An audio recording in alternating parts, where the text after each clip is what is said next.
hari ini pagi hari adalah kita belajar dari kajian Serambi Islami pastinya. Nah, tadi ada satu poin lagi yang akan disampaikan oleh Ustadz ya, mengenai tadi ada 4 poin yang kita disampaikan dari surah Luqman. Satu lagi apa nih Ustadz? Satu lagi kata Allah, wasbir ala ma asabak. Bersabar terhadap apa yang menimpa kita. Ya, selain kita ajarkan sholat, ajarkan kebaikan, ajarkan juga mana yang boleh, mana yang tidak, wanharil mungkar. Lalu yang keempat yang tidak kalah penting, wasbir ala ma asabak. Bersabar ketika kita diuji oleh Allah Subhanahu wa taala. Apapun yang menimpa kita, ajarkan kepada anak untuk bersabar. Jangan sampai orang tuanya gak sabar. Nah, bagaimana anak mau sabar kalau orang tuanya saja tidak sabar? Maka 4 ini adalah karakter pendidikan terhadap anak. Kalau dilaksanakan, Masya Allah, pesan surah Luqman ayat 17 ini, subhanallah, nanti kita akan sambung di ayat 18 ini. Oke, nanti kita lanjutkan nih. Cuma hari ini ya, buah kayaknya temennya deh mau bertanya. Ada yang mau nanya ya? Iya. Tadi dia udah bilang. Udah direkam ya? Ada pipinya ya? Ada pipinya, ini kelihatan kan Bu ya? Oke, yuk kita lihat. Silakan pertanyaannya. Assalamualaikum warahmatullahi wabarakatuh. Pak Ustadz, saya mau bertanya, apa batasan tanggung jawab orang tua kepada anaknya, khususnya untuk anak laki-laki? Dan apabila anak tersebut sudah menikah dan memiliki anak, apakah orang tua masih bertanggung jawab atas kelayakan hidup anak tersebut? Terima kasih Pak Ustadz. Assalamualaikum warahmatullahi wabarakatuh. Ya, Ustadz boleh langsung jawab? Iya, tanggung jawab orang tua terhadap anak, khususnya anak laki-laki. Ia menyekolahkan, mendidik, membesarkan, merawat, itu tanggung jawab kita semua sebagai orang tua. Sampai kapan? Sampai dia menikah. Nah, ketika sudah menikah, maka sesungguhnya lepas tanggung jawab orang tua. Dan para pemirsa sekalian yang dimuliakan Allah Subhanahu wa taala, yang perlu kita perhatikan juga, kita didik sebelum balik, kita didik sholatnya, kesabarannya, kita mengajarkan kebaikan, ini loh yang tidak boleh, ini yang boleh. Begitu sudah usia 7 tahun atau sudah usia balik, maka dijaga tuh sholatnya, jangan sampai bolong. Nah, ini pendidikannya. Nah, begitu di usia yang sudah selesai, kita sekolahkan sudah, kemudian dia sudah nikah, sesungguhnya lepas sudah tanggung jawab orang tua. Sebelum menikah, maka dia menjadi tanggung jawab orang tua. Nah, gitu. Tapi gini, ada teman kita ya, itu yang dia sudah menikah, terus alhamdulillah mungkin ya maksudnya ya ingin berbagi ya rezekinya gitu. Karena buat ibunya, buat bapaknya, khususnya ketika anak memberikan itu kepada orang tuanya, itu sebagai sedekah, bisa dikatakan seperti itu. Ya. Nah, ini menarik ini Bang Raka, dan banyak kejadian di masyarakat ya. Kalau dia laki-laki nih Bang Raka, biarpun dia sudah menikah, maka si laki-laki ini masih milik orang tuanya. Jadi nggak usah izin lagi tuh kalau mau ngasih orang tuanya. Nah, ini dia ya. Ini di masyarakat ini harus izin dulu sama istrinya, atau nyolong-nyolong. Nyolong-nyolong. Padahal apa yang dimiliki oleh anak laki-laki ya, Bu ya, anak laki-laki itu sesungguhnya masih milik orang tuanya. Kalau cewek, Ustaz? Nah, kalau cewek bagaimana ini? Kalau cewek, kalau yang dihasilkan dari hasil sendiri kan sekarang mandiri, kerja dan seterusnya, maka kalau hasil dari sendiri nggak perlu lagi izin sama suami. Oh, boleh ngasih bayi? Boleh, kalau tentu kalau dia mau kerja izin dulu sama suami, boleh apa tidaknya. Kalau diperkenankan hasilnya itu, maka silakan dipakai sendiri.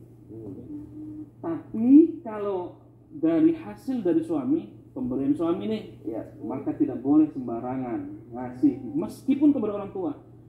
Idealnya atau lazimnya atau bahkan hukumnya harus izin dulu sama suami. Bang, saya mau ngasih orang tua nih, kemarin kan abang ngasih 100 juta per bulan. Amin ya Allah. Kalau Bang Raka segitu guys. Amin. Amin. kayaknya kalau 20 juta per bulan buat orang tua, buat abah nggak apa-apa. Ya udah silakan kata abangnya. Enak tuh. Jadi nggak ada kecurigaan. Nggak ada kecurigaan. Oke. Nah ini berarti kita juga harus sama-sama tahu lagi nih ya, harus benar-benar pengertian antara suami dan istri ya, ketika dia mau, maksudnya mungkin mau berbakti kepada orang tua. Oke, ada satu pertanyaan lagi nih Bu, ini dari media sosial. Ini alhamdulillah selama Islami ya selalu menjadi contohnya, sehingga ada yang mau bertanya lewat media sosial. Kita lihat. Apakah perbedaan kita menyekolahkan anak di sekolah biasa dengan sekolah Islam terpadu? Oh iya, ya sekarang ada sekolah Islam terpadu, ada sekolah agama, ada sekolah umum. Nah, pertengahan itu memadukan antara agama dan umum, ada sekolah Islam terpadu. Ya sesungguhnya nggak ada bedanya, ya nggak ada bedanya. Silakan, semuanya ada kelebihan dan kekurangannya masing-masing. Nanti kalau Islam terpadu terbaik, nanti yang sekolah biasa nggak ada yang peminatnya. Iya betul. Jadi bergantung kepada sekolahnya itu. Tetapi yang ingin saya tekankan, ajarkan anak dalam kondisi apapun tentang agama. Ya, agama ini penting buat anak.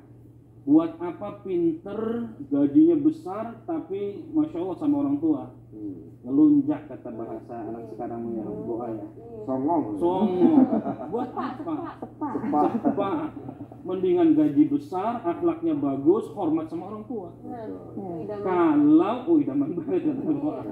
Kalau pendidikan agamanya harus bagus, ya, pendidikan Qur'annya, pendeknya pendidikan agama. Jadi dari awal itu sudah benar dulu nih, baca Qur'annya benar, fikihnya bagus, ya Qur'annya bagus, maka mau belajar yang lainnya juga bagus, insya Allah. Oke, nah ini penting sekali ya. Jadi paham bagaimana sebenarnya sama sih pendidikan ya. Tinggal balik lagi ke orang tua. Nah bicara soal orang tua nih, saya mau nanya ke dokter lagi nih. Ini kan orang tua ya, apalagi di zaman sekarang yang mungkin punya kesibukan yang sangat luar biasa gitu loh.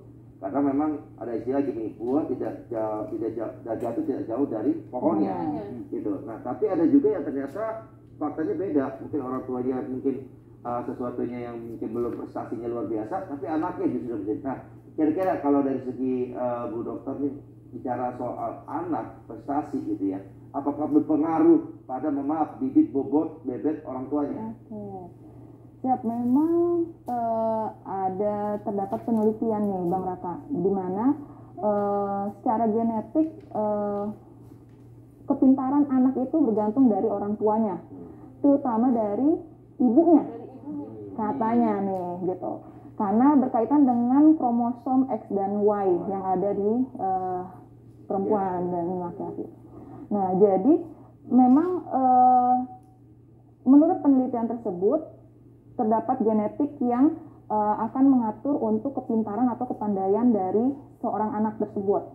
Namun kita jangan hanya melulu melihat dari secara genetiknya, tapi ada faktor-faktor lain yang akan mempengaruhinya. Di antaranya itu faktor lingkungan.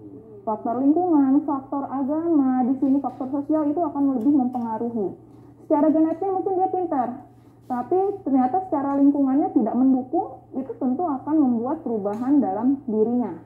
Jadi apabila kita pengen punya anak nih yang pandai, pintar, soleha, otomatis bukan hanya ngelihat dari genetiknya aja, tapi kita juga harus mempersiapkan secara lingkungan dan faktor sosial yang ada di lingkungannya, gitu. Memang misalkan orang tuanya pintar, tapi ternyata anaknya biasa aja, gitu ya. Kita harus melihat nih, berkaca dulu faktor lingkungannya bagaimana. Jangan-jangan kita tidak mengajarkan dia untuk membaca dan lain-lain gitu. Jadi memang tidak melulu secara genetik, gitu. Berarti sekali lagi ya, kita diingatkan bahwa ternyata tidak hanya cuma genetik, tapi juga faktor sosial, lingkungan juga berpengaruh ya.